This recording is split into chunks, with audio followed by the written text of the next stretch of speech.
Oke, kita mulai pertama-tama dari nomor satu. Seperti biasa, karena di ujian biasanya waktu kita terbatas, yaitu sekitar 25 menit untuk 25 soal, maka hal pertama yang harus kita lakukan adalah nge-skip bacaannya terlebih dahulu. Jadi kita mulai dengan baca soal ya.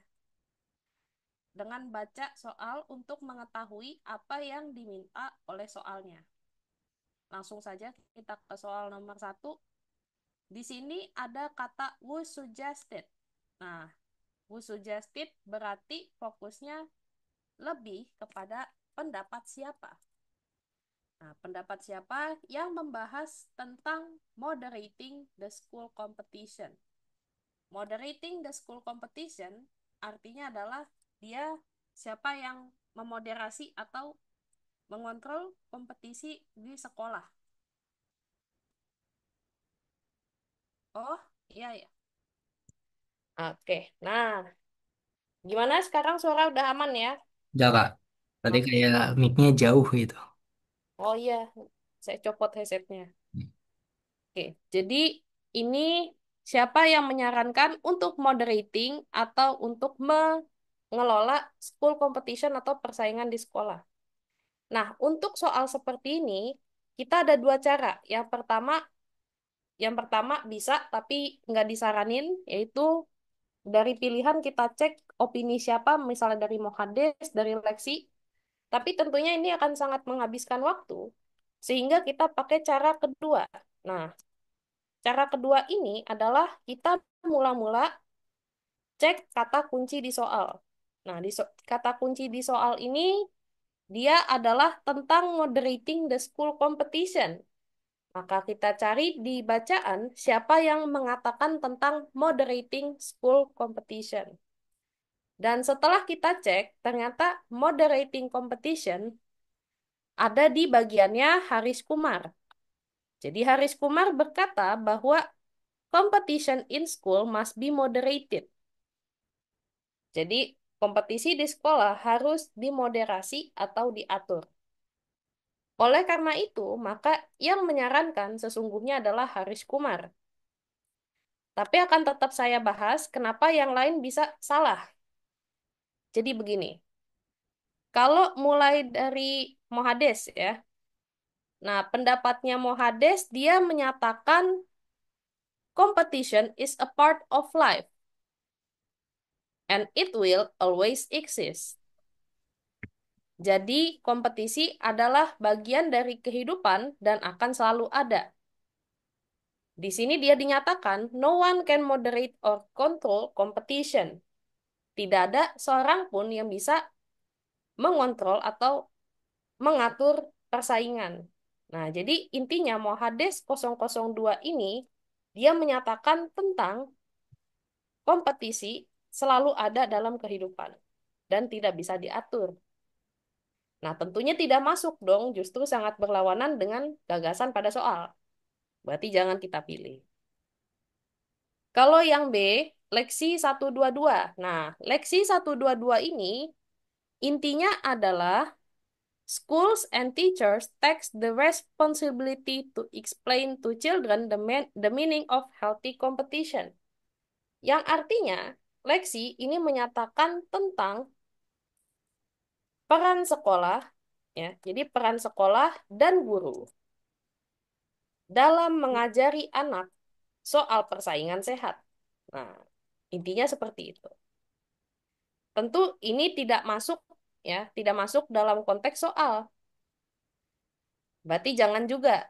Berarti yang Mohades jangan, yang Leksi juga jangan.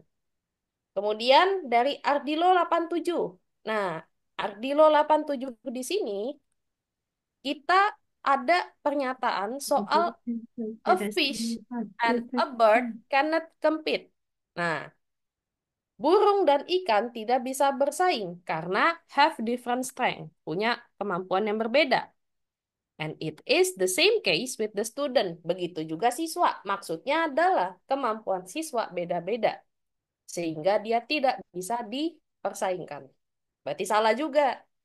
Karena pada intinya dia membahas tentang moderating the school competition atau mengelola persaingan di sekolah. Kemudian dari Dipa. Nah, dari Dipa Kaushik ini dia menyatakan competition is one good way to track performance. Di sini berarti dia menyatakan bahwa kompetisi adalah salah satu cara yang terbaik untuk nge-track atau memantau performa. Ya, jadi ini lebih kepada manfaat kompetisi atau persaingan. Dan ini juga nggak masuk, maka jangan dipilih. Maka dengan alasan tadi, jawaban kita adalah yang E. Bagaimana semuanya? Sudah paham? Atau mungkin kalau ada yang mau bertanya, silahkan lewat kolom chat, mumpung masih bisa nanya. Kalau udah aman, bilang ya pada di kolom chat, konfirmasi sudah aman. Sehingga saya bisa lanjut ke nomor selanjutnya.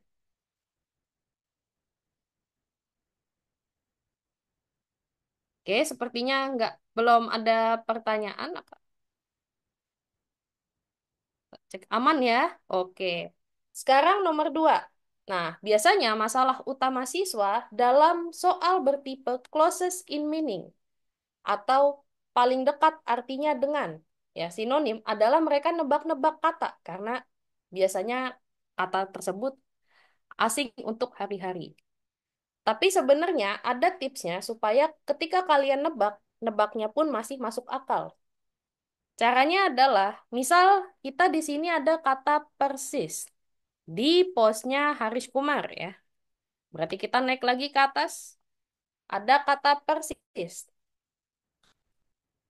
Nah, kita anggap aja persisnya kosong ya. Jadi kita tandai ini warna hijau, kita tandai kosong ya. Anggap aja persisnya kosong. Kemudian kalian terjemahkan secara kira-kira atau secara kasarnya ya dari kata di sekitar persis ini. Jadi kita cek competition in schools must be moderated. Kompetisi di sekolah harus diatur. Jadi, persaingan yang sehat titik-titik di antara siswa. Nah, berarti di sini persaingan di sekolah harus diatur supaya persaingan sehat titik-titik di antara siswa. Nah, berarti maksudnya kita mikirnya jangan-jangan berlanjut, continue. Tapi apakah ada di pilihan jawabannya? Nah, ini yang kita akan cek. Jawaban ada A sampai E dan cukup banyak yang mirip-mirip yaitu B, C, dan E. Kita mulai dari yang paling tidak masuk akal dulu, yaitu yang A, occurs. Jadi teman-teman, occurs itu artinya adalah happen atau terjadi. Jadi dia tidak masuk ke dalam konteks yang tadi kita tandai. Kemudian, jawaban yang tidak masuk akal lainnya adalah prevails. Karena prevail sendiri artinya adalah menang atas sesuatu. Misalnya katakanlah, kindness prevails against evil. Maka kebaikan menang di atas kejahatan. Nah, itu prevails. Nah, dua ini tentunya tidak masuk konteks. Tapi permasalahannya adalah ada yang artinya mirip-mirip. Nah, kita mulai dari yang paling jauh dulu. Yang paling jauh di sini adalah di stays ya. Nah, kenapa stays ini paling jauh? Walaupun kata stays ini artinya menetap, tapi mengingat kita konteks di atas adalah healthy competition atau persaingan, maka mungkin kita masuknya adalah berlanjut atau berlangsung. Nah, kalau stay kan menetap di suatu tempat. Nah, jadi beda konteksnya sebenarnya.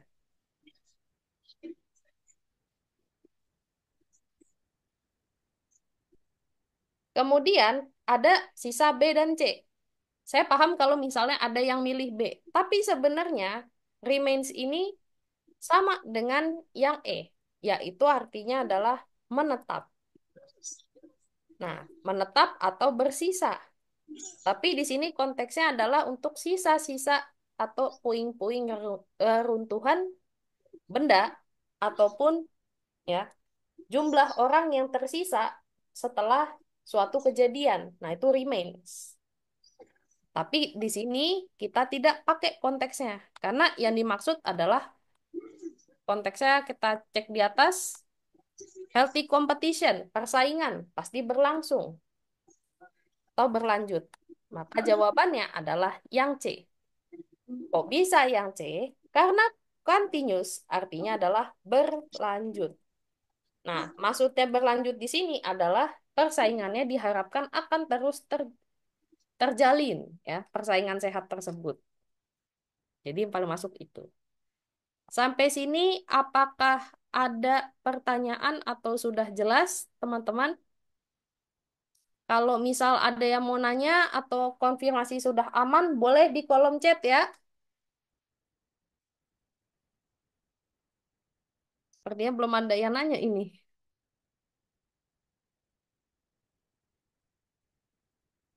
Ya, oke, kayaknya belum ada yang nanya. Kita lanjut aja di nomor 3. Jadi untuk nomor 3 ini kita diminta untuk mencari tone. Saya ganti dulu warnanya. Oke. Jadi kalau kita mau nyari tone, tone itu adalah sikap penulis. Ada tipsnya ya teman-teman untuk mencari sikap penulis di bacaan. Yang pertama, kalau memang misalnya kita mencari tone dari soal bertipe tabel komentar, maka kita cek komentar-komentar atau jawaban yang tersedia di tabel. Karena formatnya tabel bacaan. Nah, setelah kita cek, yang harus kita cek adalah apa pendapat mereka tentang isu yang ditanyakan di kolom pertama. Ya, biasanya kan kalau pertanyaan dari penanya adanya di kolom pertama. Oke, nah sekarang kita cek kebetulan dari tadi nomor 1 sudah kita bedah untuk tabelnya. Jadi pertanyaan ini dibuka dengan Sani.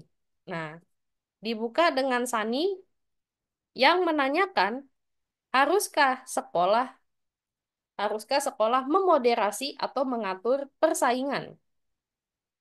Kemudian di sini ada pendapatnya Ardilo. Jadi kita mulai menganalisis dari jawaban-jawaban atas pertanyaannya Sani. Dikatakan pada Ardilo bahwa di sini a fish and a bird cannot compete as they have different strength. Jadi di sini menegaskan bahwa sama halnya dengan burung dan ikan yang tidak bisa bersaing karena kemampuannya beda. Nah, begitu juga dengan siswa. Potensinya pun berbeda sehingga tidak bisa bersaing. Itu yang Ardilo. Jadi Ardilo menyatakan tentang hal demikian. Kemudian Mohades. Mohades berkata bahwa no one can moderate or control competition because competition is a part of life. Nah, artinya adalah kompetisi atau persaingan akan selalu ada dalam kehidupan dan tidak ada yang bisa mengaturnya. Oke, berarti dia sudut pandangnya sudah mulai ada perbedaan di sini. Kemudian Haris Kumar ini menyatakan soal competition in schools must be moderated atau pentingnya untuk mengatur kompetisi di sekolah. Kemudian ya, dari Leksi yang pendapatnya soal peran sekolah dan guru dalam mengajari anak soal persaingan sehat dan juga manfaat persaingan. Ya, manfaat persaingan seperti yang dikatakan oleh Deepak Kaushik. Nah, karena dia menyajikan sudut pandang yang berbeda-beda, pro dan kontra, maka tone-nya adalah objektif. Nah, kenapa objektif? Karena mereka menyajikan plus minusnya dari sudut pandang mereka. Kenapa tidak yang lain? Misalnya, katakanlah bias. Biasanya kita kalau tone, itu kita tipsnya ya. Ini ada salah satu tipsnya, yaitu hindari jawaban yang berasosiasi atau berhubungan dengan kata sifat negatif. Misalnya bias. Nah, kalau di sini bias tidak bisa. Kenapa? Karena selain dia berasosiasi dengan sifat negatif, dia juga pendapatnya tidak bias. Dalam artian, semua pendapatnya itu ada pro dan kontra. Kemudian humorous. Humorous ini berarti tone-nya setengah bercanda. Sementara dari yang kita sampaikan dan kita lihat sebelumnya, itu tone-nya itu serius semua. Mereka membahas isu tersebut dengan serius. Encouraging. Encouraging sebentar. Lama lagi ngajar.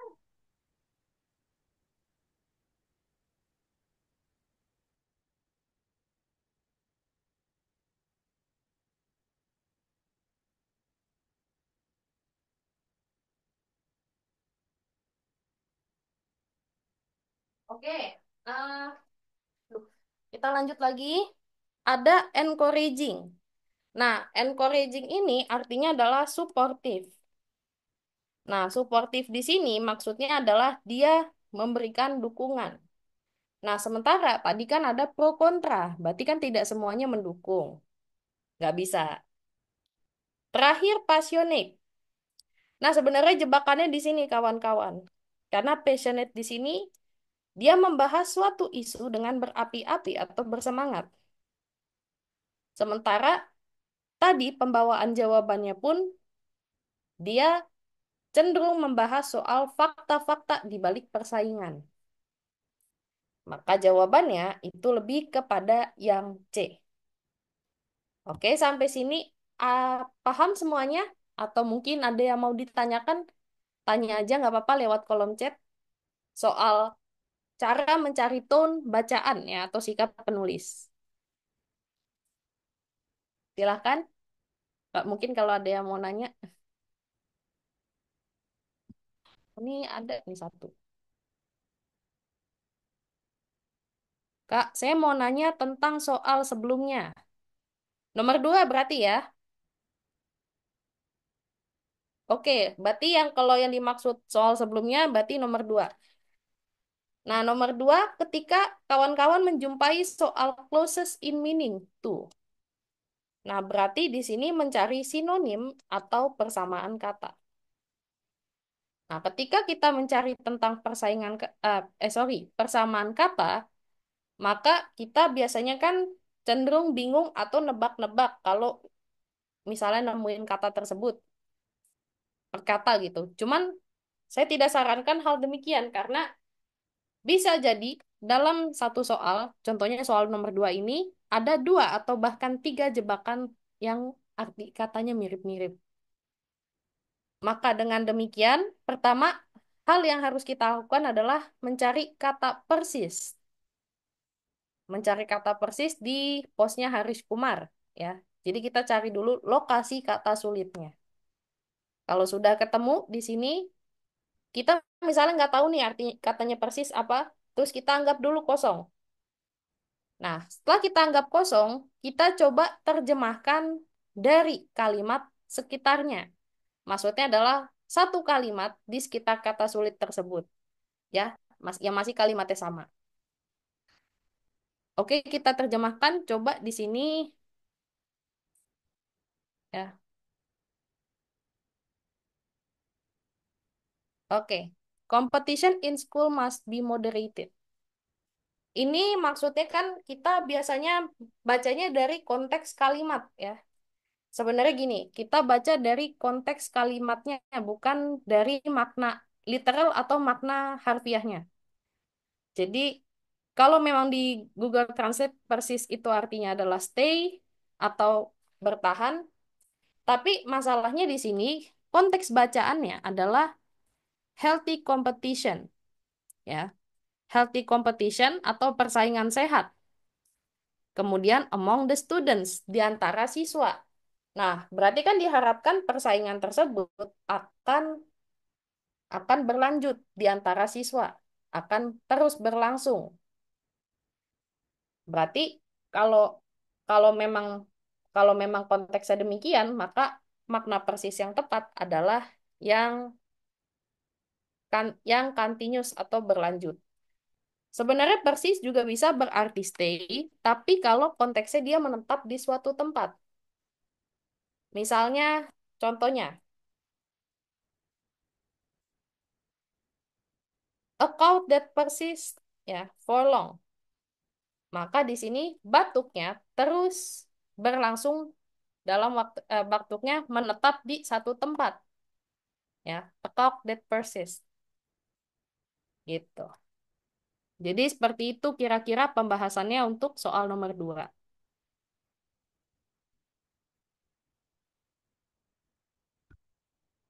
Ya, betul, menyesuaikan konteks sih ya. Konteks dari kalimatnya atau situasi kalimatnya karena satu kata bisa bisa aja maknanya dua atau lebih. Jadi kita menyesuaikan dengan konteks atau situasi kalimatnya. Jadi nggak langsung makna harfiahnya ya. Gitu. Sampai sini paham?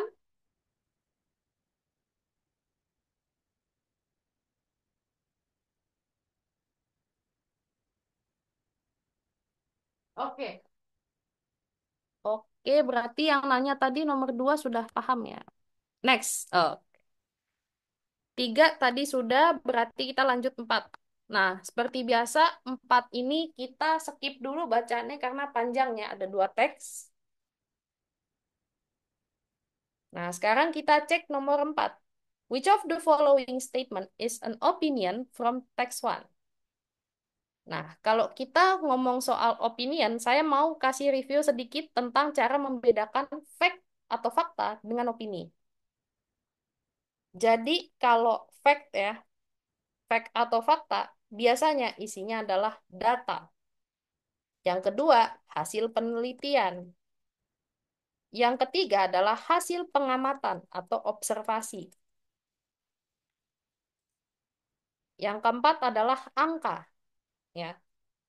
Angka tahunan. Angka tahun ini masuk ke bagian data, ya.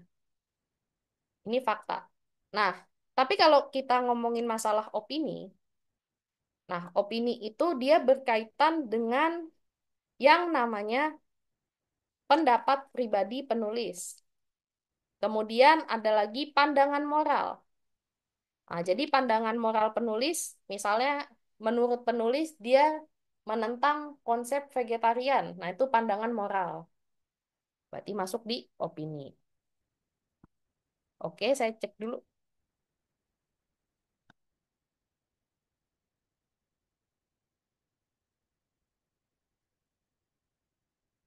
Oke. Nah, jadi gini ya, pendapat pribadi sama pandangan moral penulis ini masuk kepada opini. Nah, kita cek berarti dari pilihan jawabannya aja ya. Nah, kita cek pilihan jawabannya yang A. These plastics never degrade. Plastik tersebut tidak pernah terurai, tapi akan terpecah menjadi ukuran yang lebih kecil. Kalau kalian bingung, kalian boleh cek bacaannya di teks 1. Ya. Ada konteks apa yang sekiranya akan membantu. Jadi kan kalau di sini, these plastics. Nah, plastik tersebut maksudnya adalah plastik yang membentuk trash island atau pulau sampah. Nah, plastik-plastik yang membentuk pulau sampah. Nah, plastik tersebut never degrade atau tidak pernah terurai, tapi kemudian akan menjadi bagian yang lebih kecil.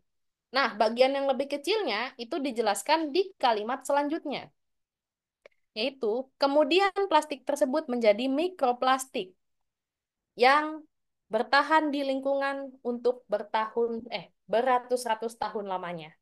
Nah, berarti ini masih masuk fakta karena plastik-plastik tersebut adalah plastik yang tersusun kurang lebih 1,6 juta ya kilometer kubik dan sebab itu dia akan menjadi mikroplastik atau plastik ukuran kecil. Berarti dia masih didukung oleh fakta di bacaan sehingga dia masih masuk ke bagiannya fakta. Jangan dipilih. Kemudian kalau yang B, recycling plastik atau mendaur ulang plastik tidak hanya menolong lingkungan dan mengurangi sampah, tapi juga menciptakan banyak pekerjaan. Sekilas mungkin seperti opini, tapi kita cek di bacaan, ada buktinya nggak dia menciptakan lebih banyak pekerjaan. Tapi setelah kita cek buktinya, Ternyata adanya di teks 2. Nah, loh, adanya di teks 2. The recycling sector generates up to 30 times more jobs. Ya, jadi sektor daur ulang menciptakan kurang lebih 30 kali lipat lebih banyak pekerjaan. Faktanya, ada penelitian dari Telus Institute yang melaporkan 1,5 juta pekerjaan baru yang akan diciptakan. Nah, berarti ini karena didukung data, dia masuk ranahnya fakta, bukan opini. Oleh sebab itu, kita juga jangan milih. Udah gitu dia adanya di teks 2 lagi kan, jadi sebenarnya salah server tuh. Oke, yang C. Yang C ini adalah jawaban yang kita cari. Plastic should not be going into the ocean in the first place. Apa yang membuat dia opini? Jadi yang membuat dia opini adalah should not be going into ocean. Ada should not be-nya. Seharusnya tidak demikian. Nah, ini kan berarti pandangan moral penulis. Penulis tidak setuju atas pembuangan sampah plastik ke laut. Tapi kan ini bukan berarti dia mewakili pandangan orang secara umum. Berarti kita mengartikannya ini lebih kepada opini. Oke, tapi tetap akan saya bahas yang D dan E, kenapa dia bisa salah. Jadi yang D, they eventually become microplastic. Nah, ini yang tadi ya, sampah-sampah yang terkumpul di pilihan A akan menjadi mikroplastik. Betul, ini fakta. Kemudian yang E, customers are happy to sleep well. Oke, ini kan menurut penulis bahwa customer atau pelanggan akan bahagia. Tapi masalahnya apakah dia ada di teks 1? Ternyata lokasinya salah server di teks 2 ini malah. Kan yang ditanya teks 1. Jadi again, walaupun ini opini tapi ini salah tempat. Oke, jadi intinya kalian harus fokus kepada teks yang diminta, ya. Teks yang diminta di soal ya. Jadi seperti itu. Oke, setelah kita ngecek fakta dan opini dari pilihan jawaban, sekarang kita masuk ke nomor 5, itu soal tentang relationship between text. Jadi relationship between text atau hubungan antar teks bisa dicari dengan cara mencari ide pokok, ya, mencari ide pokok atau main idea tiap-tiap teks. Jadi kita diminta untuk mencari main idea atau topik tiap-tiap teks. Jadi kayak teks 1 bahas apa, teks 2 bahas apa.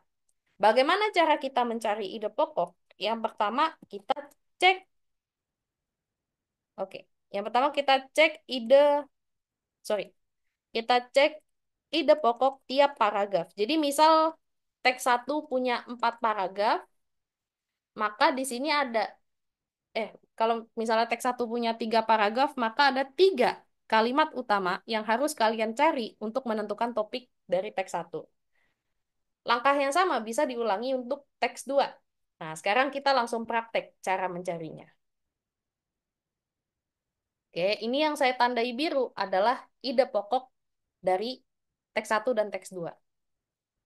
Jadi, di paragraf 1 teks 1 dibahas bahwa in 2010, researchers estimated that 8 billion kilo of plastic entered the ocean in a single year, and that number would sharply increase by 2025.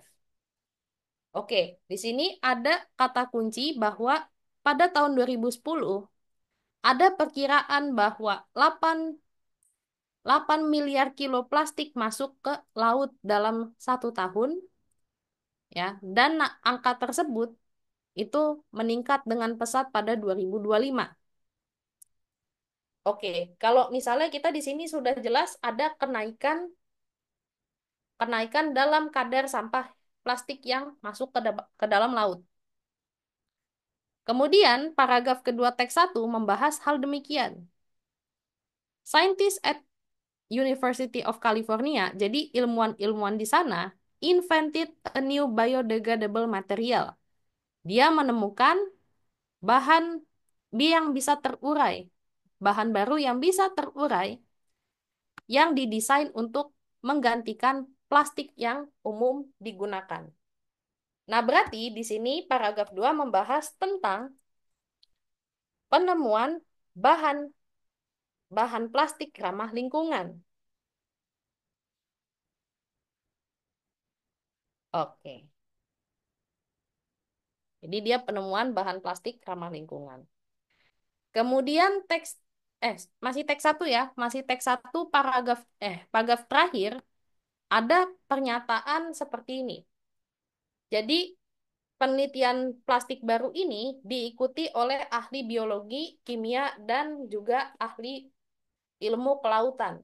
Tapi kalau kalian masih bingung, kalian boleh panjangin ke kalimat penjelasnya. Di sini dinyatakan, they have shown that it is possible to make durable plastics that also can degrade in the ocean. Mereka telah menunjukkan bahwa mungkin untuk membuat plastik yang tahan lama dan bisa degrade atau terurai di lautan. Berarti di sini bahasannya adalah tentang ya, plastik ramah lingkungan itu sendiri. Ya, kantong plastik ramah lingkungan. Berarti teks satu pada intinya setelah kita ambil intisari dari ide pokok paragraf 1 sampai 3 itu membahas tentang plastik ramah lingkungan, penemuannya. Kemudian untuk teks 2 kita cek. Jadi untuk teks 2 itu kita cek kalimat pokoknya di paragraf 1 teks 2. Di kalimat pertama ya. Plastic is everywhere and important to the growth of many industries. Jadi intinya adalah plastik di mana-mana dan menjadi bagian penting dalam pertumbuhan industri. Berarti di sini tentang peran plastik dalam industri. Itu yang pertama. Kemudian yang kedua, ada kalimat pertama paragraf 2 teks 2 yang berbunyi seperti ini. Researchers have been working to improve the plastic recycling process. Berarti di sini adalah improve the plastic recycling process atau perbaikan dalam segi daur ulang plastik. Nah, itu yang kedua. Kemudian yang ketiga, modern recycling techniques can transform plastic into more useful products. Produknya pakai S. Nah, berarti kan produknya banyak ya. Nggak hanya satu produk. Intinya, paragraf 3 itu membahas tentang teknik ya. Bukan teknik sih, lebih kepada produk-produk ya. Produk-produk dari plastik daur ulang, ragam produknya. Nah, berarti teks 2 produknya lebih beragam daripada teks satu. Udah dapet kita hubungannya. Oleh karena itu, nomor 5 kita sepakat bahwa jawabannya adalah yang C. Bahwa kedua teks itu menjelaskan apa yang dilakukan oleh ilmuwan untuk menyediakan plastik yang tidak membahayakan lingkungan. Paling bedanya hanya dari segi produk, di mana teks satu membahas tentang kantong plastik ramah lingkungan, teks 2 membahas tentang produk yang lebih bermacam-macam. Misalnya di sini ada plastik bottles, ap- botol plastik yang digunakan untuk isi bantal dan juga untuk bahan bakar pesawat jet. Berarti dia produknya lebih beragam.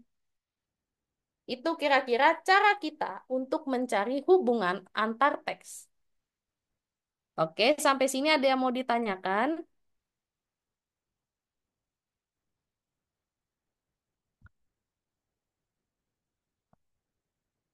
Oke, aman ya. Oke, berarti nomor 6. Nomor 6, based on information from the two text. Jadi menurut informasi dari dua teks. Maka apa yang akan terjadi di masa depan? Jadi kalau misalnya kita membuat prediksi ya, biasanya ini untuk prediksi biasanya muncul untuk soal-soal PU, tapi ilmunya saya bawa ke sini. Untuk prediksi kita harus berdasarkan pernyataan yang ada di bacaan dan bersifat benar. Nah, jadi pernyataan benar ini akan menjadi panduan kita untuk mencari prediksi. Nah, kalau kita cek untuk prediksi, ada misalnya di paragraf satu. Di paragraf satu ada kalimat terakhir. Sorry. Teks satu kalimat terakhir ada kalimat yang berbunyi, but now if they do, this new plastic can become food for microorganism and not harmful trash. Tapi kalau misalnya plastiknya, if they do ini maksudnya adalah ketika plastik masuk laut. Tapi sekarang kalau memang plastik masuk laut, plastik baru ini bisa menjadi makanan untuk para mikroorganisme dan bukan menjadi sampah yang bersifat berbahaya. Itu teks satu. Kemudian di teks 2 ada kalimat demikian, bahwa bahwa recycling plastik atau mendaur ulang plastik itu tidak hanya menolong lingkungan dan juga mengurangi sampah, tapi juga menciptakan banyak pekerjaan. Sektor daur ulang menciptakan kurang lebih 30 kali lipat lebih banyak pekerjaan daripada pembuangan sampah biasa. Nah, bahkan ada penelitian dari Telus Institute yang melaporkan ada lebih dari 1,5 juta pekerjaan baru. Hasil dari apa? Nah, hasil dari recycling plastik atau mendaur ulang plastik. Nah, berarti dengan segala potensi plastik tersebut, kita bisa simpulkan bahwa jawabannya lebih kepada yang E. Kesimpulan yang bisa kita ambil adalah tidak perlu untuk melarang plastik secara keseluruhan dari dunia ini. Karena yang satu bermanfaat bisa untuk pakan hewan, yang satu lagi bisa untuk menciptakan lapangan pekerjaan baru. Berarti tidak perlu untuk dilarang sebegitunya. Oke, kalau kita bahas yang lain, kenapa bisa keliru? Kalau yang A, plastic waste is unavoidable. Jadi, sampah plastik di laut itu tidak bisa dihindari. Yang mana kalau kita cek di bacaan, itu tidak ada keterangan mengenai sampah yang tidak bisa dihindari. Palingan, kalaupun ada, adanya peningkatan dari jumlah sampah yang masuk ke laut per tahunnya. Tapi bukan berarti tidak bisa dihindari, karena nggak ada di bacaan. Kemudian kalau yang B, tidak mungkin untuk preserve customer food atau untuk mengawetkan makanan pelanggan tanpa adanya plastik daur ulang. Nah, kalau kita cek, memang fungsi plastik sebagai tempat makanan ya, tuh. Food without plastic packaging would spoil long before it reach consumer fridge. Dia hanya menyatakan bahwa makanan tanpa plastik akan membusuk sebelum jauh sebelum mencapai kulkas konsumen. Nah, berarti kan di sini hanya menyatakan fakta bahwa makanan akan cepat busuk tanpa plastik. Tapi kalau yang tidak mungkin untuk mengawetkan makanan pelanggan tanpa adanya plastik, nah ini tidak dibahas. Nah, kalau yang C, membuang plastik ke laut akan menciptakan banyak lapangan pekerjaan. Nah, ini salah. Letak salahnya di mana? Jadi, letak salahnya itu di sini adalah tentang recycling plastik atau daur ulang plastik. Nah, daur ulang plastik akan menciptakan lebih banyak lapangan pekerjaan. Tapi ini bukan berarti buang plastik ke laut akan menciptakan banyak lapangan pekerjaan. Tidak begitu konsepnya. Tapi konsepnya adalah recycling plastik atau daur ulang plastik. Berarti salah. Kalau yang D, organisme atau makhluk laut bisa digunakan untuk recycle plastics into pillows atau untuk mendaur ulang plastik menjadi bantal. Nah, ini kurang tepat juga teman-teman. Karena di sini plastik bottlesnya atau botol plastik diubah menjadi isi bantal itu oleh pihak IHG Hotel dan Resort. Berarti bukan dari makhluk laut. Salah juga. Berarti jawabannya paling benar yang E. Sampai sini apakah ada pertanyaan atau sudah jelas semuanya? Kalau mungkin dicek boleh di chat kalau kalau misal ada pertanyaan.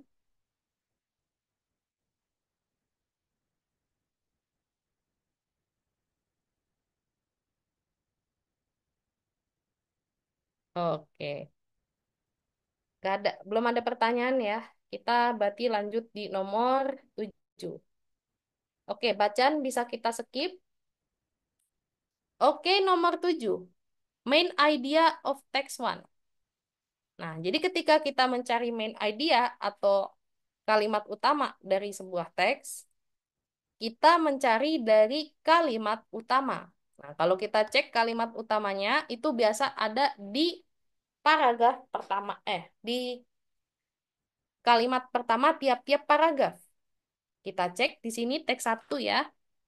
You've been working and saving for decades for just this moment, retirement. Nah, kita di sini kalau misalnya kita baca di kalimat awalnya doang, kamu telah bekerja dan menabung bertahun-tahun untuk satu momen ini, yaitu pensiun. Mungkin kita akan mikir teksnya berbicara tentang pensiun.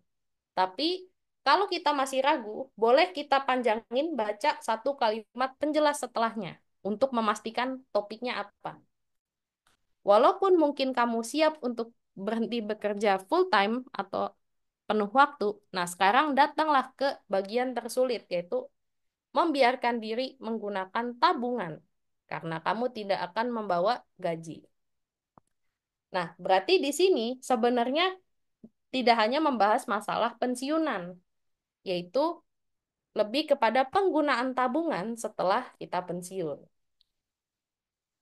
Oke. Menggunakan tabungan setelah pensiun. Nah, ini adalah untuk paragraf satu. Nah, untuk paragraf 2, kalau kita cek ya, ini ada kalimat demikian di kalimat pertama.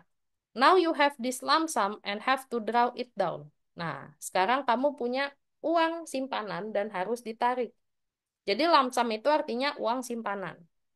For some, it's almost physically painful. Nah, jadi untuk beberapa orang, hal ini bisa terasa sakit. Oke. Tapi kalau kita baca kalimat setelahnya, jadi untuk memastikan topiknya apa, satu kalimat setelahnya juga boleh dibaca. Ada beberapa faktor. Nah, ada beberapa faktor yang tidak bisa diprediksi yang menyebabkan kita enggan untuk menarik uang. Nah, berarti itu dia untuk paragraf 2. Ya, faktor-faktor yang membuat orang segan narik tabungan. Nah, itu yang kedua. Kemudian yang ketiga. Yang ketiga kita cek research shows that among retirees with savings, many do not down very much, choosing instead to live off fixed source of funds. Jadi di sini sebenarnya kita nggak usah baca kalimat setelahnya juga sudah bisa ya menentukan bahwa topik dari paragraf 3 ini adalah banyak orang yang tidak narik tabungan. Jadi banyak orang yang tidak ambil tabungan dan memilih hidup dari sumber dana tetap, misalnya Social Security atau bansos. Itu Itu yang ketiga. Dan yang keempat, ada the psychological reluctance to take one saving is a factor for most people regardless of their financial condition.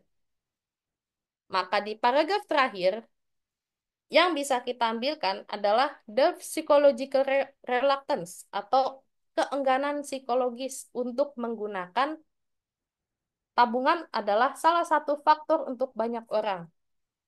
Berarti faktor terbanyak orang ya enggan menggunakan tabungan. Nah, berarti dari yang kita telah ambil inti-inti paragrafnya, ide pokok dari teks satu adalah yang D. Kebanyakan pensiunan di Amerika tidak menggunakan tabungannya, ya, tidak terlalu banyak menggunakan tabungannya dalam hari-hari pensiun. Nah, hal demikian ditunjang juga oleh faktornya. Mungkin ada yang menjawab B, tapi sebenarnya memang ada alasan. Tapi why retirees use their savings? Justru itu karena mereka tidak menggunakan tabungannya banyak-banyak. Gitu. Jadi nomor 7 itulah alasannya kita menjawab yang D. Paham sampai sini? Oke. Ada yang mau nanya mungkin di kolom chat? Kalau ada yang mau nanya nggak apa-apa. Paham. Paham ya? Oke. Kemudian 8. 8 ini ada soal yang ini juga salah satu soal yang siswanya banyak bingung, yaitu soal restatement. Jadi ketika kita dapat soal restatement, itu kan pada intinya sama dengan kita merangkum. Ketika kita merangkum, kita harus memahami maksud kalimat yang dirangkum, ya. Maksudnya yang bakal dirangkum kalimatnya apa. Kemudian kita cari kalimat yang ide pokoknya mirip. Ide pokoknya mirip-mirip. Nah, misal kita udah dikasih ya ini kalimatnya, jadi kita nggak usah lihat bacaan, jadi kita fokus mencari makna atau ide yang disampaikan oleh kalimat yang dikasih. Di sini ada the first thing to do.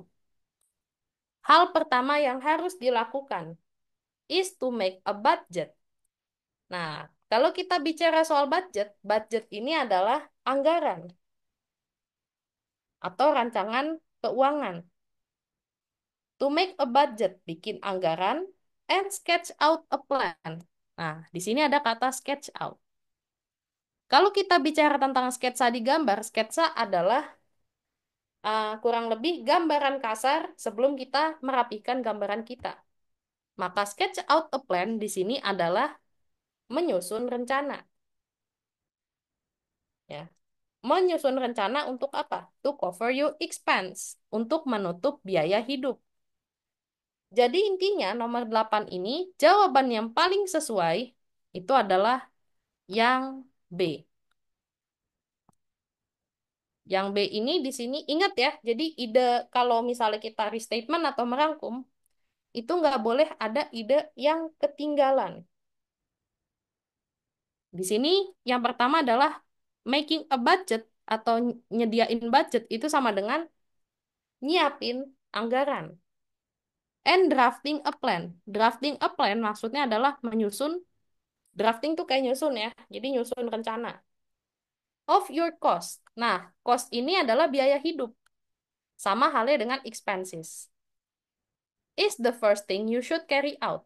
Nah, you should carry out maksudnya hal pertama yang harus kamu lakukan. Kita akan bahas kenapa jawaban lain bisa kurang tepat. Kalau yang A, covering all cost is the first thing.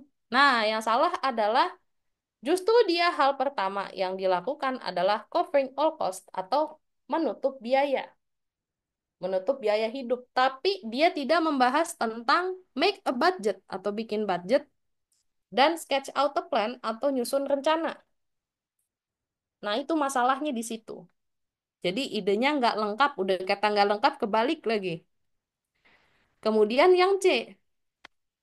Yang C, planning. Oke, planning apa dulu nih? Planning and calculating. Menghitung the budget expenses. Jadi menghitung anggaran pengeluaran. Tapi ada yang ketinggalan di sini, yaitu bikin plan. Plannya mana? Nggak ada, jadi nggak lengkap. Kemudian yang D, drafting a plan. Ya, bikin plan. Tapi budgetnya nggak ada. That includes your costs. Yang termasuk biaya-biaya hidup harus dilakukan mula-mula untuk menyiapkan budget kita. Masalahnya di sini kita nyiapin budget dulu supaya apa? To to sketch out a plan to cover your expense. Menyediakan rencana menutup biaya hidup. Nah, itu yang harus kita lakukan. Masalahnya yang dia juga kebalik.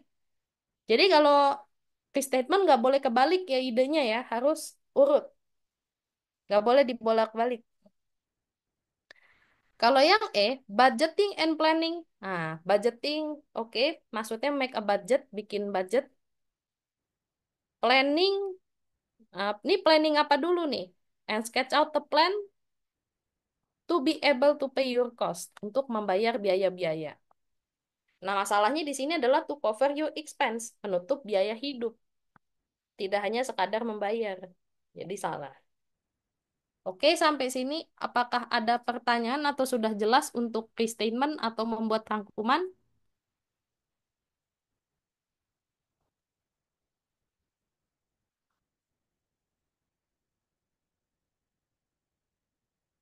Oke, jelas ya, aman ya. Oke, saya sebentar ada panggilan alam, saya izin ke belakang dulu.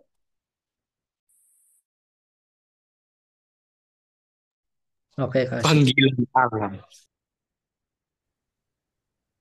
Oke, silakan Kasya dilanjut. Oke, sip, kita lanjut di nomor 9. The purpose of text 2. Jadi kalau kita ngomongin tentang purpose of text atau tujuan teks ya, itu kita harus terlebih dahulu mengetahui topik teksnya. Nah, kita misalnya tahu topik teksnya apa dulu, nah baru kita bisa menentukan tujuannya ke arah mana. Untuk mencari topik teks, itu kita cek dari ide pokok tiap-tiap paragraf. Dikatakan bahwa paragraf pertama bunyinya adalah it's hard to manage your money well in retirement unless you are realistic about what you have. Di sini dia ada kendalanya ya. Nah, kendala dari mengatur keuangan pada masa pensiun. Itu yang pertama. Yang kedua, ada ya di paragraf kedua ada keterangan before retiring, keep track of your spending and regular expenses. Jadi sebelum pensiun, keep track atau pantaulah pengeluaran dan juga pengeluaran reguler. Ya, spending itu maksudnya adalah pengeluaran di luar pengeluaran biaya hidup. Nah, berarti di sini intinya dia ngasih tips untuk sebelum pensiun. Kemudian ada tips tambahan di paragraf ketiga, yaitu you should also consider paying for a child's wedding, buying a car, or taking a major vacation. Kamu juga harus mempertimbangkan biaya untuk pernikahan anak, beli mobil, atau untuk liburan. Nah, berarti di sini pada dasarnya lebih kepada tips tambahan. Kemudian yang keempat adalah ada langkah untuk ke profesional atau ke ahlinya. Tentu akan sangat membantu untuk berkonsultasi dengan ahlinya. Oleh karena itu, untuk nomor 9, pada dasarnya tujuan teks 2 ini adalah ya, untuk menyediakan nasihat untuk orang yang baru pensiun tentang bagaimana mengelola keuangannya di masa pensiun. Jadi, kenapa demikian? Karena tadi dijelaskan utamanya di paragraf paragraf pertama kalimat 2 yang ada garis bawahnya. Kemudian paragraf 2 juga ada tips sebelum kita pensiun, persiapannya harus seperti apa. Dan paragraf ketiga ada tips tambahan dan paragraf terakhir adalah tentang kita harus ke ahlinya. Maka jawabannya itu lebih ke yang A. Paham sampai sini semuanya?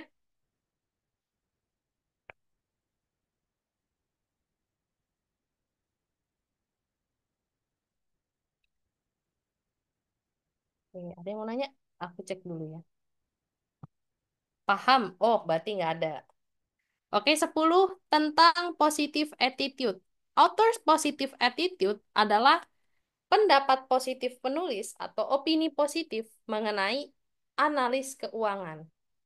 Nah, sorry, sikap penulis yang optimis atau positif itu berarti pendapat yang mendukung. Nah, pendapat yang mendukung ada pada jawaban E.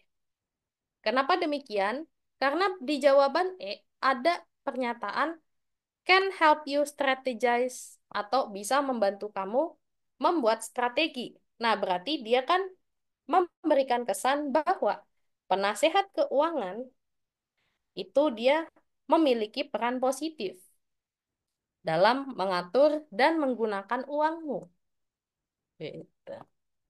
Jadi itu jawaban untuk nomor 10. Karena yang ditanya adalah author's positive attitude atau sikap penulis. Oke, ini saya akan kasih latihan juga. Latihannya untuk nomor 11 aja. 11 aja. Ini boleh di SS terlebih dahulu bacaannya. Boleh di SS untuk nanti menjawab nomor 11. Oke, oke, sip. Sudah, Kak. Udah. Nah, ini nomor 11-nya. Silahkan. Yang sudah ketemu jawabannya boleh dijawab di kolom chat. Ya.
Ayo, baru 2 orang yang menjawab. Yang lainnya gimana? Oke.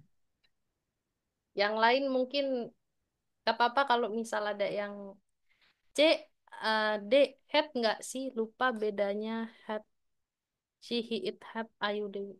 Oh, oke. Masalah have ini saya harus lurusin ya. Karena gini ya. Jadi kalau untuk masalah have, kalau have dia pasangannya dengan has. Jadi kalau ini biasanya ranahnya adalah present atau saat-saat ini. Jadi untuk kejadian yang baru selesai pada saat ini. Present perfect. Kalau have untuk you, Dewi, you, Dewi, I. Kalau has, she, he, it. Tapi kalau had itu bisa semua. I, you, they, we, she, he, it itu bisa pakai had. Tapi ranah waktunya beda, yaitu past perfect. Jadi kalau pakai had itu adalah kejadian yang sebelum kejadian yang sorry, maksudnya kejadian yang selesainya di masa lampau. Oke, saya akan langsung bahaskan untuk nomor 11.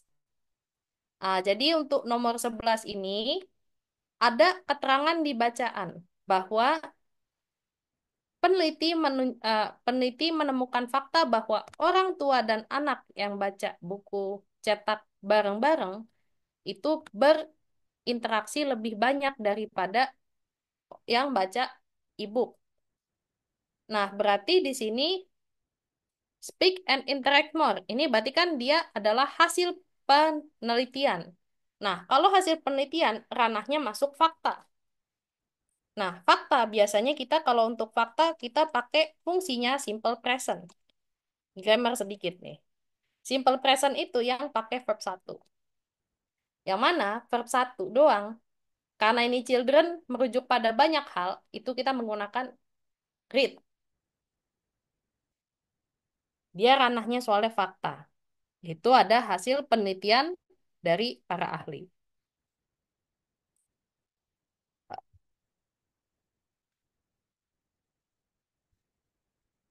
Read ya. Jadi jawabannya adalah read. Oke, had dan has. Berarti kalau had dan have itu digunakan untuk menjelaskan kejadian yang baru-baru ini selesai dan atau kejadian yang selesai di masa lampau. Jadi seperti itu ya. Kemudian kalau will untuk masa depan, ya jadi untuk kemungkinan di masa depan, dan are reading, kalau ada are ditambah verb ing, itu masuknya ke ranah present continuous, yang mana dia digunakan untuk menjelaskan peristiwa yang kira-kira sedang berlangsung saat ini. Jadi itu untuk nomor 11 ya teman-teman. Kemudian let's go, 12. 12 di sini boleh silahkan kalian coba dahulu ya. Coba dahulu untuk nomor 12 ini ada grammar. Jadi kalau ini bukan patokannya boleh lihat bacaan tapi tidak bersifat wajib ya. Tapi sebaiknya lihat bacaan. Bacaan tadi kayaknya udah pada SS semua ya. Jadi silahkan kalau ada yang udah ketemu jawabannya boleh di chat di kolom chat aja. Nanti kita bahas.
Oke, udah pada jawab ya. D, D. Ada yang D, kemudian ada yang B, B. Oke, antara B dengan D ya. Oke, kita bahas supaya tidak ragu-ragu lagi. Jadi, jika orang tua pengen anaknya mempelajari kata baru lebih cepat, mereka titik-titik baca buku bersama-sama dengan anaknya. Nah, sebenarnya di bacaan ada kunci seperti ini. Ada kunci parents use richer language with when using print books to compare with tablets. Ya, orang tua menggunakan bahasa yang lebih kaya ketika menggunakan buku cetak jika dibandingkan dengan tablet. Kemungkinan juga ada orang tua dan anaknya yang berbicara lebih banyak. Nah, hal ini kan tips ya, hasil penelitian atau fakta dari para ahli. Maka dari situ kita bisa simpulkan bahwa jika orang tua ingin anaknya mempelajari kata baru lebih cepat, mereka tentunya harus ya seharusnya membaca buku bersama-sama dengan anak. Nah, kenapa kita pakai should atau yang B? Karena kalau should itu dia memberikan saran. Nah, saran itu kan datangnya dari pernyataan positif. Nah, oleh karena hasil penelitiannya positif, maka kita sebaiknya mengikuti. Gitu. Nah, kenapa saya tidak menjawab yang D? Walaupun D terasa dekat, tapi sebenarnya D sama A itu maknanya sama. Have to sama must itu sama-sama model yang menyatakan kewajiban. Wajib, nggak boleh enggak. Nah, masalahnya di bacaan tidak menyatakan hal demikian. Kemudian kult. Nah, kalau kult ini fungsinya ada dua. Yang pertama adalah untuk keahlian masa lalu. Yang kedua, fungsinya adalah untuk permintaan. Tapi ini pun dia bentuknya adalah pertanyaan. Misalnya, could you pass me the salt? Nah, itu berarti dia minta untuk diambilin garam. Nah, kalau can, itu untuk keahlian kita yang sampai sekarang kita bisa. Misalnya, she can swim, dia bisa berenang. Yang kedua, dia juga bisa untuk permintaan, tapi ini pun bentuknya pertanyaan. Contohnya, can you pass me the salt? Boleh ambilin garam? Apa bedanya could dengan can? Could lebih sopan, can lebih informal. Jadi itulah alasannya kenapa saya jawabnya B, ya. Jadi sebenarnya yang tadi jawab B sebenarnya tadi udah berada di jalur yang benar itu, ya. Jadi emang jawabannya B. Oke, 12 sudah. Sekarang masuk ke 13. Nah, 13 ini arti kata berdasarkan konteks kalimat. Kita punya broaden. Nah, kata broaden di paragraf 1 maknanya adalah, nah kita kalau masih bingung dengan arti kata broaden, saya ada triknya supaya kita minimal kalau nebak-nebak pun benar. Nah, jadi broaden di mana nih?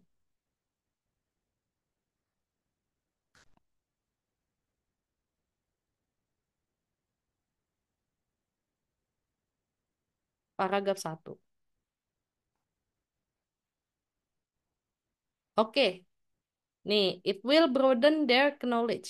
Kita anggap aja dulu broadennya kosong ya. It itu akan itu akan titik-titik pengetahuan mereka. Nah, kita kan kalau di sekitar kalimatnya masih bingung nih, apa yang akan titik-titik pengetahuannya. Nah, kita kan ada it. Nah, it itu berarti kata rujukan. Merujuk kemana dia? Ke satu kalimat sebelumnya. Subjeknya masih it juga. Nah, ternyata it-nya juga masih berkaitan dengan subjek kalimat sebelumnya. Ya, konteksnya kayak meningkatkan gitu nggak sih? Hampir, hampir. Tapi kita cek dulu, kan subjek kalimat sebelumnya yang merujuk ke it adalah reading with a child atau membaca dengan anak. Jadi dikatakan bahwa membaca dengan anak ternyata membantu youngsters atau orang-orang atau anak-anak muda untuk mempelajari kata baru. Nah, kuncinya di sini sebenarnya. Learning new words, mempelajari kata baru. Berarti kan dia memperluas wawasan atau pengetahuan mereka, bukan menambahkan pengetahuan yang sudah ada, tapi justru kayak nambah pengetahuan baru.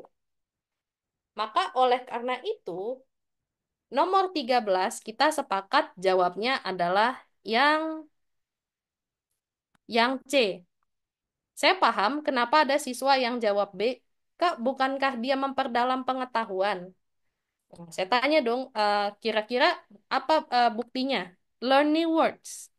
Nah, justru learn new words itu dia mempelajari kata baru yang sebelumnya dia tidak tahu, jadi tahu.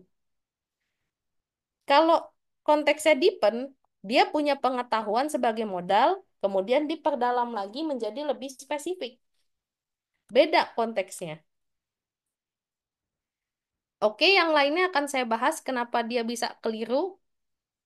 Kalau retreat, itu dia mundur. Sementara di sini nggak ada konteks mundur di kalimatnya.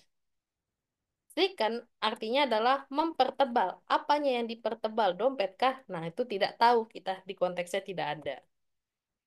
Moderate, ini yang tadi di soal awal banget. Itu artinya adalah mengatur. Oke. Jadi perbedaannya di menambah dan memperdalam itu ya untuk jawaban B dan C. Betul. Nah, alasan kita menjawab expand atau memperluas karena adanya kata yang saya tandai warna pink ini, yaitu learn new words, belajar kata baru. Dari yang tidak tahu jadi tahu, berarti kan nambah pengetahuan atau memperluas wawasan, bukan memperdalam yang sudah ada. Gitu. Paham semuanya ya? Kemudian nomor 14. Nomor 14. Menurut bacaan, ketika membaca buku e-book, orang tua akan titik-titik. Nah, ini kita cari di bacaan kuncinya tentang e-book. Nah, kita cek kata e-book di bacaan. Tuh. But when reading e-books, parents were less responsive. Di sini ada less responsive. Kurang begitu responsif. Anak-anak pun tidak terlalu terlibat dengan orang tuanya. Nah, berarti di sini kita bisa menyimpulkan bahwa jawabannya adalah yang A, impasif. Loh, kok bisa impasif? Nah, kalau kita cek maknanya, sebenarnya dari konteksnya ya, impasif itu artinya adalah tidak menunjukkan emosi. Bisa dikatakan pasif atau kurang terlibat. Maka dia pas. Kalau emosional justru kebalikannya, karena dia kan kurang terlibat tuh kalau di bacaan. Ya, impasif tuh dari kata awal pasif kah? Bisa. Bisa demikian. Dan artinya nggak terlalu jauh ternyata. Kemudian yang C, susceptible. Susceptible artinya rawan. Rawan atas sesuatu, misalnya susceptible to stroke, berarti rawan kena penyakit stroke. Kemudian ada kooperatif. Atau kooperatif artinya bisa diajak kerjasama. Demonstratif. Kita taunya demo, tapi sebenarnya demonstratif ini dia sebenarnya bersifat memberi contoh. Misalnya saya kasih contoh adalah a demonstrative learning. Maka dia adalah pembelajaran yang memberikan contoh pada kita semua. Gitu. Jadi sampai sini nomor 14 ada yang mau ditanyakan atau sudah paham? Mungkin kalau ada yang mau nanya boleh lewat kolom chat.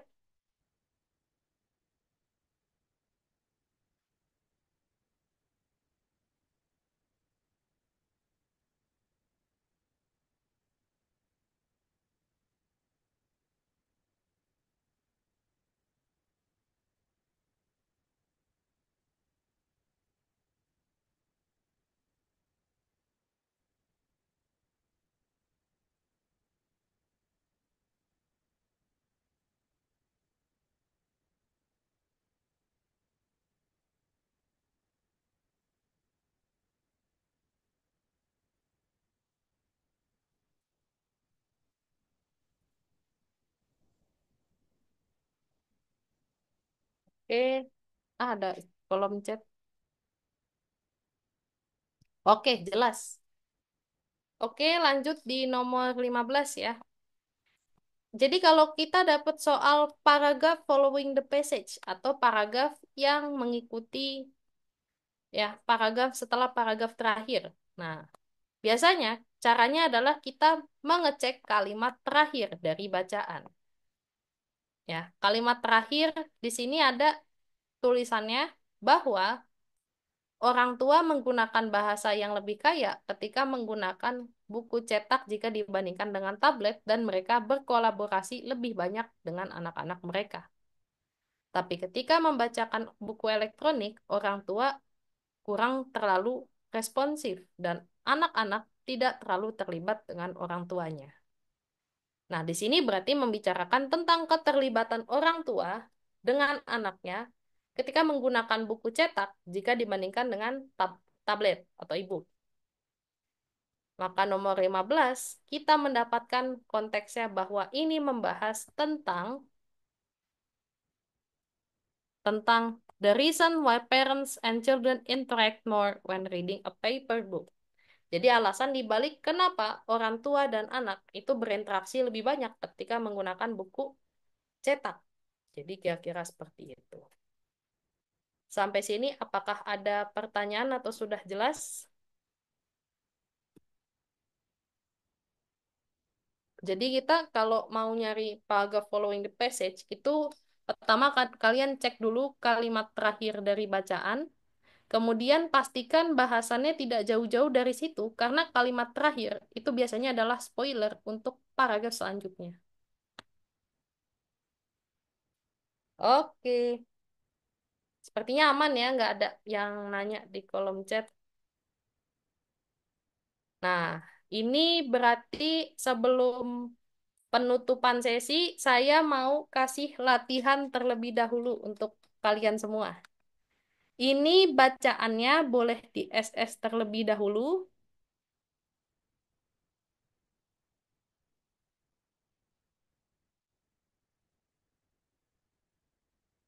Oke, udah di SS kah? Sudah. Nah, kalau sudah, tak turunin. Nah, ini dia selanjutnya.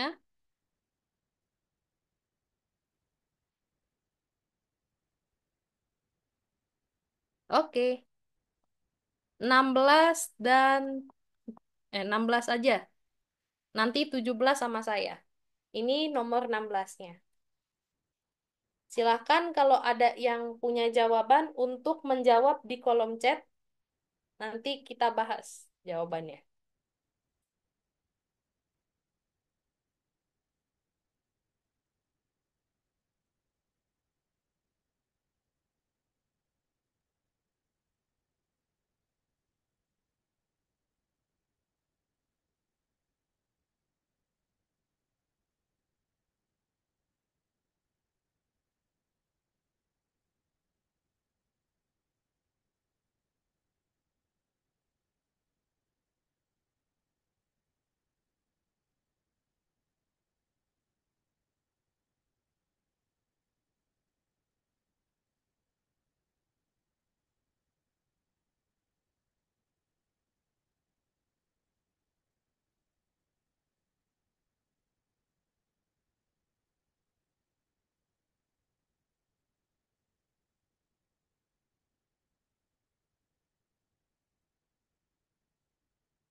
Oke, semenit lagi tak bahas ini. Kalau memang belum ada yang jawab.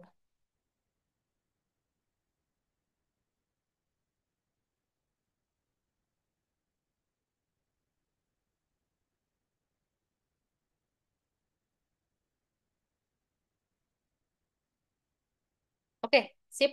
Saya jawab untuk nomor 16 ya.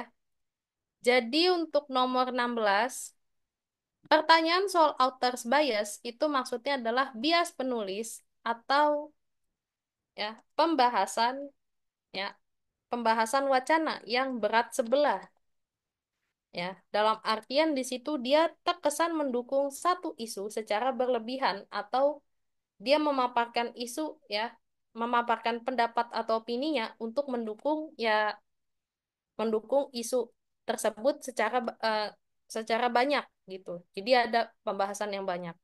Nah, author's bias ini dia adanya di jawaban E. Banyak spesies yang berevolusi untuk exploit peaks atau untuk memanfaatkan puncak dari keberadaan sumber daya.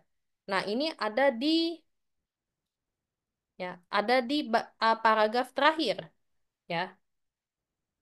Di paragraf terakhir ada pernyataan bahwa periode atau masa yang paling banyak mengkonsumsi energi di kehidupan banyak hewan adalah ketika mereka berkembang biak. Oleh karena itu, mereka memanfaatkan keuntungan tersebut untuk menyengajakan berkembang biak. Ketika ya, ketika ada masa makanan paling banyak.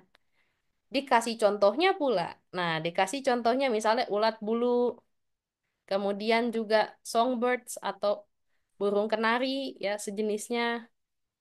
Dan juga ada pernyataan bahwa banyak spesies yang berevolusi untuk memanfaatkan puncak keberadaan sumber daya. Jadi, setiap ya, semua dari peristiwa yang kesannya itu terpisah ya atau independen itu termasuk bagian dari kompleks web of precise interaction, termasuk bagian dari interaksi secara presisi. Dari sini kita menunjukkan bahwa dia ngasih contoh, bahkan ngasih contoh dari hewan-hewan yang dia itu berevolusi. Berevolusi untuk memanfaatkan puncak keberadaan sumber daya alam. Oke, jadi itu untuk nomor 16 sampai sini apakah ada yang mau ditanyakan?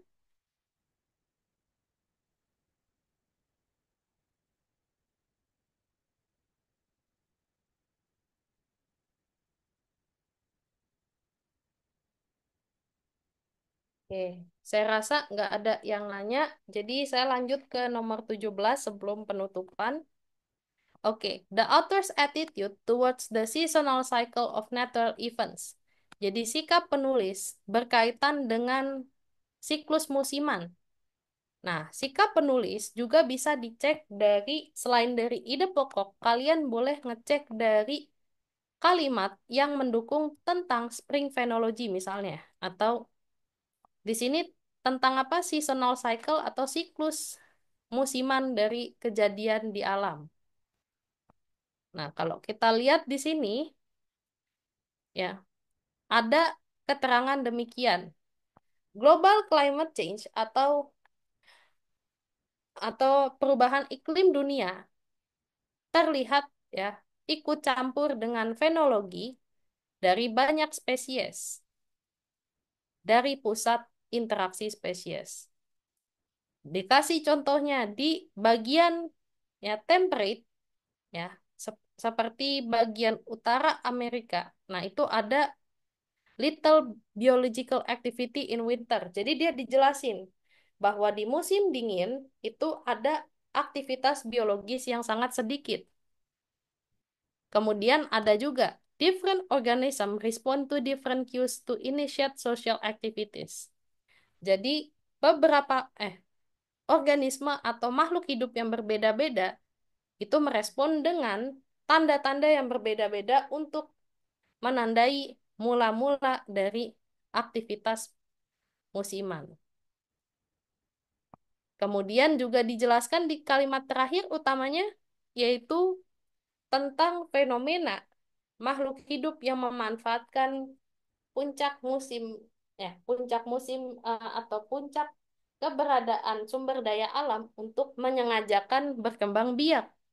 Nah, oleh karena itu, tone atau sikap penulisnya tentu adalah objektif karena dia membahas atau menjelaskan mengenai fenomena di balik mengapa ada seasonal cycle atau siklus alam dari kejadian di di alam. Jadi seperti itu. Oke, Alhamdulillah untuk hari ini kita terbahas 17 soal. Ini mungkin saya save dulu untuk soal ini yang udah dicoret-coret lumayan soalnya buat bahan belajar. Oke, terima kasih sudah hadir di kelas hari ini. Min, sebelum ditutup saya mau nanya-nanya dulu. Ya, ada pertanyaan apa nih? Silakan. Ya, lewat kolom chat aja nanya, nggak apa-apa. Anggap saja tidak hadir ini Seperio ya, Seperio Ramadana bukan sih? Mau nanya ini? Iya, Pertanyaannya apaan ini? gimana? Ini anggap saja tidak itu Seperio bukan sih? Dia kalau nggak salah siswa bimbel premium deh. Kamu Hmm, nanya apa? Kan? Atau open mic juga nggak apa-apa kalau Open mic aja, open mic nggak apa-apa. kalau kelamaan apa Kalau ngetik ngetiknya kelamaan, open mic nggak masalah. Dah, tanya aja langsung. di quote-nya lanjut aja biar kalau nanti ada info-info ada rangkuman kadang kan pertanyaan mesti ada jawaban rangkumannya. Mm-mm. Jadi nanti bisa tonton sampai akhir gitu. Lah, Gimana? Yang siapa nih anggap bentar saja ini, tidak ada. nah ini pertanyaannya apa ya nih kira-kira?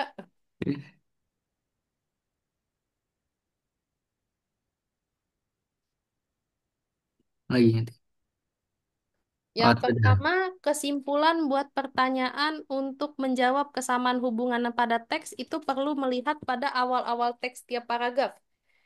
Oke, betul. Jadi kita melihat pada kalimat awal ya, lebih tepatnya untuk uh, oke. Kita melihat kalimat utama pada awal-awal paragraf tiap teks. Misalnya teks satu kan ada 3 paragraf katakanlah. Maka kita cek kalimat utama tiap-tiap paragraf di kalimat satu, di teks satu untuk membantu kita mencari topik bacaan. Jadi kita nyari dulu topik teks satu, kemudian topik teks dua. Topik teks 2 ulangi langkah yang sama. Jadi seperti itu memang alurnya. Pasti nanti kelihatan hubungannya dari bagaimana penulis nyusun paragraf satu, paragraf 2, paragraf 3 dari teks satu dan paragraf satu 2 3 dari teks 2. Kita bisa melihat persamaannya, perbedaannya, gitu ya. Oke, jadi seperti itu ya jawabannya.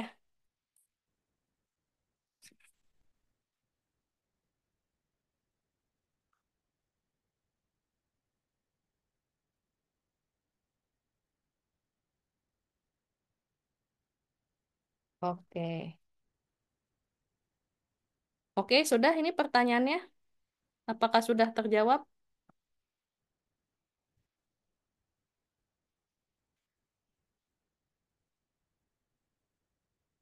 Terus untuk soal restate, jawabannya perlu mencakup hal di sentence yang ditanyakan dan perlu urut semua ya. Betul.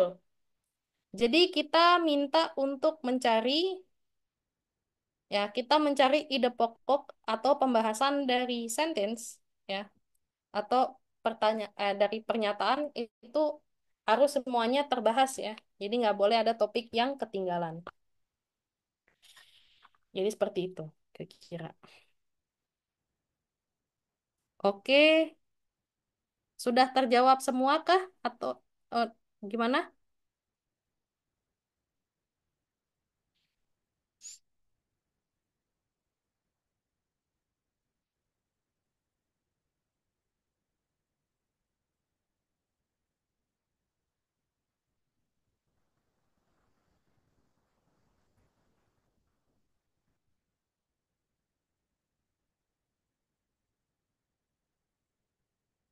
Untuk yang purpose caranya sama kayak yang saya tanyakan di awal kah? Ya, betul, sama. Sama teknisnya. Jadi kita bisa mengetahui tujuan bacaan itu setelah kita mengetahui topik dari bacaan ya. Sama minimal pola paragrafnya. Jadi kita ketahuan nih, misalnya paragraf ini arahnya kemana. Apakah misalnya untuk memberikan memberikan saran atau mungkin untuk memberikan pro kontra. Jadi kelihatan ya hubungannya di situ. Oke, oke sudah jelas jawabannya. Itu aja sih dari saya. Oke, terima kasih sudah bertanya. Oke, terima kasih teman-teman sudah hadir di kelas hari ini. Semoga ilmunya bermanfaat. Saya pamit izin undur diri. Wabillahi taufiq walhidayah. Assalamualaikum warahmatullahi wabarakatuh. Waalaikumsalam Terima warahmatullahi kasih, saya wabarakatuh. pamit undur diri semuanya. Oke, terima kasih Kak Asya atas waktunya pada siang hari ini.